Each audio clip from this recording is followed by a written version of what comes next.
Hello friends, कैसे हो आप सब। तो आज हम बात करेंगे यूनिट नंबर 26 के बारे में, जिसका नाम है मलिनोव्स्की और रैडक्लिफ ब्राउनर के विचारों की समालोचना, यानी कि सम अप करेंगे। दो अलग अलग समाजशास्त्री है, मलिनोव्स्की है एक और एक तरफ है रैडक्लिफ ब्राउनर। तो ये दोनों एक ही व्यक्ति है और अलग अलग समझ लें इनको। रैडक्लिफ ब्राउनर, ठीक है, और मलिनोव्स्की, दो लोग हैं यहाँ पे, बस तीन नहीं है। तो इनका सम अप करेंगे हम। सबसे पहले आप आपको दिख रहा होगा कि यहाँ पर कार्यवादी पद्धति के बारे में बताया गया है। तो बेसिकली जो मलिनोव्स्की है, इन्होंने इसका यूज़ किया है, ठीक है। पहले ये प्रकार्य था, अब जब इन्होंने इसका यूज़ किया, इस सिद्धांत का, इस पद्धति का, इस मेथड का, तो इसको जो है एक नाम दे दिया गया प्रकार्यवाद, ठीक है। बेसिकली यहाँ पे जो मेन टॉपिक है वो मैं आपको बता देता हूँ कि भाई, जो मलिनोव्स्की है, उन्होंने किसी भी समाज को स्टडी करने के लिए जो पहले से जो विचार प्रकट किए गए थे, जो मेथड्स सुझाए गए थे किसी और समाजशास्त्रियों के द्वारा, उन्होंने उन सभी मेथड को ठुकरा दिया कि भाई मैं इन सब का यूज़ नहीं करूँगा। उसकी जगह पे उन्हें अपना एक खुद का जो मेथड है उसका यूज़ करना शुरू किया, ठीक है। इसमें क्या है कि वो क्या करते हैं इस मेथड के अंदर, कि जो हमारे कल्चर होते हैं ना, उसको देखते हैं, ठीक है, यानी कि जो रीति रिवाज है उनको स्टडी करते हैं किसी भी समाज का। और जो अ, हमारी जो विशेष है, ठीक है, विशेष ही कह सकते हैं उनको, जो मान्यताएं हैं उनका अध्ययन करना। तो ये दो चीज़ें हैं। कह रहे हैं कि अगर हम इनको स्टडी करते हैं तो हमें समाज के बारे में पता चलता है बहुत कुछ, ठीक है। ऐसा मलिनोव्स्की का मानना है, ठीक है। तो बेसिकली जो प्रकार्यवाद है वो तो यही कहता है कि भाई बॉडी जो होती है, जैसे हमारी ह्यूमन बॉडी होती है ना, काम करती है।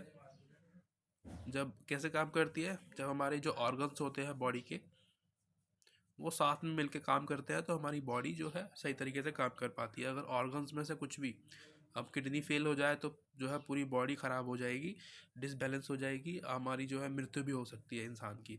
हार्ट अटैक हो गया, हार्ट ख़राब हो गया, तब भी दिक्कत हो सकती है। बॉडी में कोई भी पार्ट अगर दिक्कत हो जाए, यानी कि ख़राब हो जाए, उसमें ख़राबी आ जाए, तो पूरी बॉडी जो है, ह्यूमन बॉडी ख़त्म हो सकती है।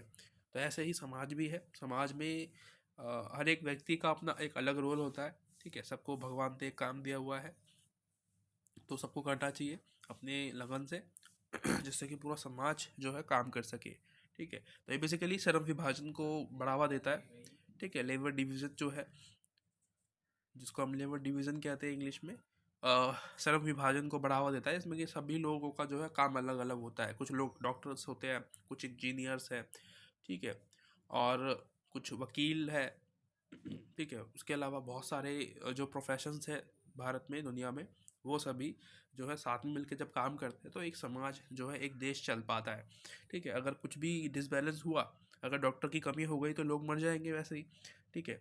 इंजीनियर्स की कमी हुई तो हमारे यहाँ देश में बिल्डिंग्स कौन बनाएगा, ठीक है। फ्लाईओवर्स और भी जो चीज़ें होती है, मतलब जो इंफ्रास्ट्रक्चर है, वो तैयार कौन करेगा। तो ये सभी काम जो है प्रकार्यवाद के अंदर आते हैं, ठीक है। सब लोग काम करते मिल गए तो एक देश बनता है और एक समाज का निर्माण होता है, समाज चल पाता है। तो इसी को मलिनोव्स्की कह रहे हैं, ठीक है।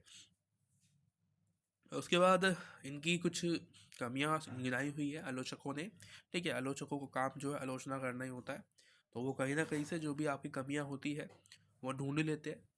तो कोई बात नहीं, उनका जो काम है वो भी अच्छा है कि भाई कमियां ढूंढना, ठीक है। ऐसे ही ये भी इतना आसान नहीं होता कि किसी में कमियां निकाल दो आप ऐसे। तो इनकी भी कमियां हैं कि भाई, ऐसा माना गया है कि भाई ये जो है ना मालिनोव्स्की, वो पूरा जो ध्यान होता है उनका, ठीक है, यानी कि जो फोकस पॉइंट होता है वो कहाँ रहता है, संस्कृति पे रहता है, ठीक है। अभी हमने बात की ना कि भाई मान्यता जो है आपकी, जो विचार है, जो रीति रिवाज है, यानी कि जो संस्कृति है, उस पर ध्यान रखते हैं ये। तो इसी की आलोचना इनकी जो है हो गई है कि भाई ये विचारों पे ज़्यादा विचार जो है विचार करते हैं, जो संस्कृति है, रीति रिवाज है किसी समाज की, उस पर ज़्यादा फोकस करते हैं। और भी बातें हैं जिस पे इनको फोकस करना चाहिए वो वहाँ पे नहीं करते। तो भाई ठीक है, ऐसा इनका जो है लोगों का मानना है। इनकी आलोचना इस बात पे की गई है सबसे पहले तो। और दूसरी बात, कह रहे हैं कि जो इनका सिद्धांत है वो इतना पक्का नहीं है, इतना मजबूत नहीं है, ठीक है। तीसरी चीज़ क्या है कि सोशल सिस्टम के ऊपर बात कर रही है, की जाती है इनके बारे में, कि जो मलिनोस्की है वो किसी भी समाज की जो सिस्टम होता है, ठीक है, जो व्यवस्था होती है उसको लीव कर देते हैं, उसको छोड़ देते हैं, उस पर ध्यान नहीं देते हैं। तो ऐसा जो है लोगों का मानना है, ठीक है। उसके अलावा यूरोप, एक टॉपिक ये भी आता है कि भाई ये जो है, जैसे कि पूरे विश्व पे औद्योगिकरण जब हुआ था तो उस समय ना यूरोप का, यानी कि जो वेस्टर्न कंट्रीज़ है, वेस्टर्न कंट्रीज जो है उनका बहुत ज़्यादा प्रभाव पड़ा था, ठीक है। सभी लोगों ने जींस पहनना शुरू कर दिया, ठीक है, क्योंकि यूरोप के लोगों में जो है ये प्रचलित हो गया था, ठीक है। मतलब वहाँ की जो लेडीज़ है उनकी तरह शॉर्ट्स पहनना, है ना। जो भी लड़कियां हैं भारत में भी है, तो उन्होंने भी ऐसी चीज़ जो है शुरू करना, मतलब पहनना शुरू कर दिया। उनकी तरह रहना, खाना पीना, सोना, जो है ये सब चीज़ें जो है हमने उनकी कंट्री को एक तरीके से अपनी कंट्री मान लिया, और उनकी जो रीति रिवाज है उनको हमने फॉलो करना शुरू कर दिया। तो यही था कि भाई ये जो है, ये जो यूरोप का जो प्रभाव था उसके बारे में नहीं बता रहे हैं, कि जो भी संस्कृति के बारे में ये पढ़ते हैं, जो भी समाज को स्टडी करते हैं, उसमें यूरोप का जो प्रभाव है उसका क्या प्रभाव पड़ा यूरोप का, उस पर नहीं बात की इन्होंने कभी भी। तो ये भी है, ठीक है। इसकी आलोचना, मतलब इनकी इस बात के लिए भी आलोचना हुई है इनकी, कि भाई यूरोप के बारे में क्यों नहीं बताया, कि भाई यूरोप का क्या प्रभाव पड़ा उन लोगों पे। उसके बाद समाज का विज्ञान बनाओ समाजशास्त्र। तो यहाँ पे रेडक्लिफ ब्राउन की बात की जा रही है, मालिनोस्की की हमने बात कर ली अभी, ठीक है। रेडक्लिफ ब्राउन की बात करेंगे यहाँ पे। तो ये वाला जो टॉपिक है ये इम्पोर्टेंट नहीं है, मैं आपको सीधा जो मेन टॉपिक है वहाँ पे लेके चलता हूँ, जहाँ से आपको कुछ समझ में आ जाएगा। और अगर क्वेश्चन आता भी है तो यहाँ से आप जो है आंसर्स लिख पाओगे आराम से, ठीक है। तो आपके सामने है कि भाई रेडक्लिफ ब्राउनर का सैद्धांतिक योगदान क्या रहा, यही सवाल बन सकता है, क्योंकि यहीं पे ही फैक्ट बनता है सवाल बनने का, ठीक है। सबसे पहला आपसे बता रहा है कि भाई सामाजिक संरचना और प्रकार्य जो है उसके बारे में, कि भाई ये जो आपका मलिनोस्की है इनका क्या विचार है। मलिनोस्की और रेडक्लिफ ब्राउनर बेसिकली दोनों को एक तरीके से सम अप करने की कोशिश की है, ठीक है। पर बेसिकली हम यहाँ पे मेनली जो बात कर रहे हैं वो ब्राउनर के बारे में बात कर रहे हैं। तो ब्राउनर जो है वो कह रहे हैं कि अनुमान की जब हम बात करते हैं, यानी कि जब प्रिडिक्शन की बात करते हैं, कह रहे हैं कि जब हम किसी समाज के बारे में स्टडी करते हैं तो हमें प्रिडिक्शन को दूर रखना चाहिए, ठीक है। उसको हमें मतलब ध्यान में नहीं रखना चाहिए। प्रिडिक्शन सही नहीं है किसी समाज को पढ़ने के लिए, कि ऐसा ही हुआ होगा या वैसा हुआ होगा, कह रहे हैं इससे बचो, ठीक है। कि भाई प्रिडिक्शन नहीं करना चाहिए हमें, इससे हमें बचना चाहिए। तो ये जो है ये सोच रहे हैं। तो मेनली जो यहाँ पे मेन बात करते हैं ब्राउनर, वो ये करते हैं कि भाई पहली बात तो अनुमान जो है उसको तो हमें अलग रखना ही है, कि भाई हमें जो एक प्रिडिक्शन होता है ना, कि भाई ऐसा हो सकता है, ऐसा हुआ होगा, तो इनको दूर रखना चाहिए, पहली चीज़। और दूसरी बात ये कि कभी भी हम किसी भी सोसाइटी की जब स्टडी कर रहे होते हैं, ठीक है, यहाँ पे देखो सोसाइटी की जो हम बात कर रहे हैं, ये हम जो हमारे समुदाय हैं आदिवासी, ठीक है, जिनको हम कहते हैं, तो ये ना हमारी जो हिस्ट्री होती है, जो इतिहास होता है किसी भी देश का, उससे जुड़े हुए होते हैं, ठीक है। क्योंकि इनको अपना इतिहास पता होता है, काफ़ी कुछ चीज़ों के बारे में इंफॉर्मेशन इनके पास होती है। तो इनको जब स्टडी कर रहे होते हैं तो हम अपने हिस्ट्री को पढ़ रहे होते हैं, ठीक है। यानी कि जो इनका जो समाज होता है उसको, उनके बारे में इनको बहुत अच्छी तरीके से पता होता है, अपने जो पूर्वज थे, ठीक है, कि वो कैसे आए दुनिया में, ठीक है, मतलब क्या क्या हुआ उस समय, तो इनको पता होता है। इसीलिए उनका जो ब्राउनर है उनका ऐसा मानना है कि जब हम स्टडी कर रहे हैं सोसाइटीज़ के बारे में, समाज के बारे में, जनजातीय समुदायों के बारे में, तो हमें ना प्रिडिक्शन को दूर रखना चाहिए, और पता लगाना चाहिए कि जो लॉज है, जो नियम कानून है, ठीक है, जो नियम कानून है वो कैसे जो है उस संस्कृति में काम करते हैं, ठीक है, और वो कहाँ से आए हैं, ठीक है। कि भाई कौन से, जैसे कि देखो हमारे समाज में जो नियम कानून बनाए गए हैं जो हमारी फैमिली में जो बेसिकली जो नॉर्मली फॉलो किए जाते हैं, तो वो कहाँ से आते हैं?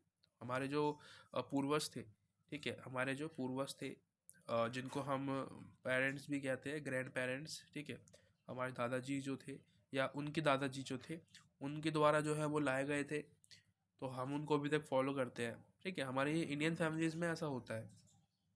तो ये फॉलोज जो है हम करते हैं उन सब चीज़ों को जो हमारे जो पूर्वज थे उन्होंने बनाए थे अपनी अपनी हिसाब से।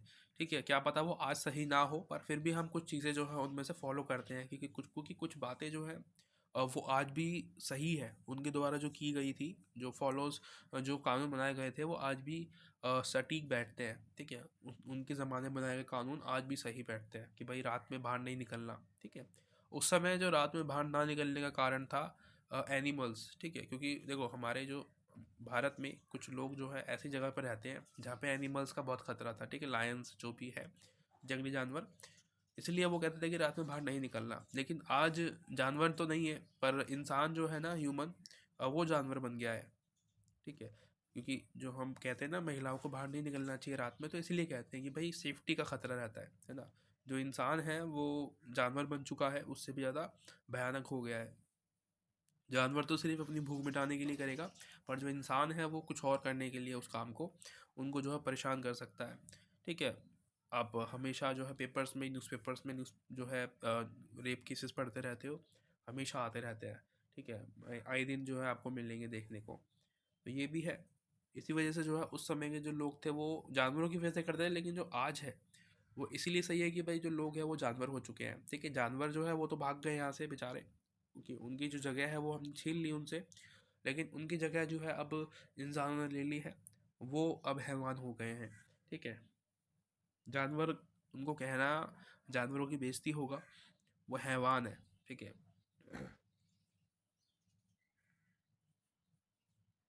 उसके बाद यहाँ पे आपका आता है मलिनोस्की और रैडक्लिफ ब्राउनर के मार्गदर्शन में निरशास्त्रीय शोध कार्य का विकास। तो बेसिकली कह रहा है कि इंग्लैंड में 20 सेंचुरी में निशास्त्र का विकास हुआ।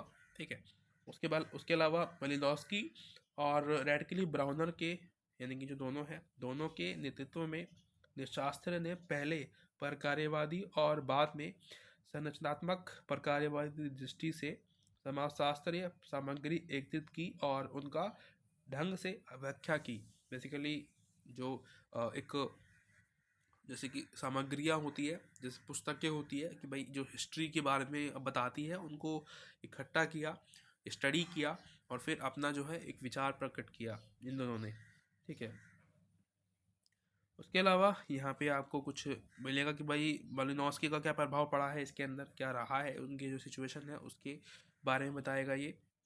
तो यहाँ पे छोटी सी बात ही है कि भाई जो मेलिनोस्की है उनका एक टीचर भी थे वो, तो उनकी जो बातें थी वो उनके स्टूडेंट को बहुत भाई। ठीक है, मतलब पसंद थी कि भाई जो उनके जो छात्र थे, छोटे बच्चे थे जो उनसे पढ़ते थे, वो उनसे बहुत प्रभावित थे। ठीक है, यानी कि जो छात्र थे अपने टीचर से बहुत प्रभावित थे। और इन जो विधि है, जो इन्होंने जो जिस मेथड का यूज़ किया है, उस मेथड का बहुत से विद्वानों ने बाद में फिर और अच्छे से यूज़ किया। ठीक है, बात यही तक ख़त्म होती है। ठीक है, और ये ब्राउनर के प्रभाव यहाँ पे लिखे हुए हैं, ये भी जो है एक पढ़ सकते हो। कह रहे हैं कि ये जो ब्राउनर है उन्होंने एक नई विचार पद्धति का जो है आरंभ किया, जिसको हमने प्रकार्यवादी विचार भी कहा है। ठीक है, प्रकार्यवादी विचार हमने पढ़ चुके हैं हम इसके बारे में पहले कि भाई प्रकार्यवाद का मतलब क्या होता है, वही प्रकार्यवादी विचार जो है आगे ऐड कर दिया गया है। ठीक है, उसके अलावा कह रहे हैं कि मलिनोस्की, रेडक्लिफ ने मलिनोस्की के स्थान पर नेतृत्व ग्रहण किया। बात यहीं पे जो है हमें लगता है कि ख़त्म करनी चाहिए, कि ये चैप्टर इतना इम्पोर्टेंट, बहुत ज़्यादा इम्पोर्टेंट नहीं था। ठीक है, मैंने फिर भी आपको पढ़ा दिया कि भाई आपको गिले शिकवे ना हो कल को कि सर आपने नहीं पढ़ाया। ठीक है, कि और पढ़ा दो इसको थोड़ा सा, जो है एक दो चैप्टर्स रह गए थे लास्ट में, 26 चैप्टर्स है ये, इसके बाद शायद एक दो चैप्टर्स और होंगे आगे। ठीक है, 31 चैप्टर्स जो है इसमें शायद है। मैं सारे नहीं पढ़ाऊँगा क्योंकि ये मुझे लगता है कि लास्ट है। ठीक है, इसमें और इतना कुछ खास नहीं था, जो भी था मैंने आपको पहले ही पढ़ा दिया था। आशा करता हूँ आपको वीडियो पसंद आई होगी। तब तक मिलते हैं अगली वीडियो में किसी और नई बुक के साथ। Bye bye.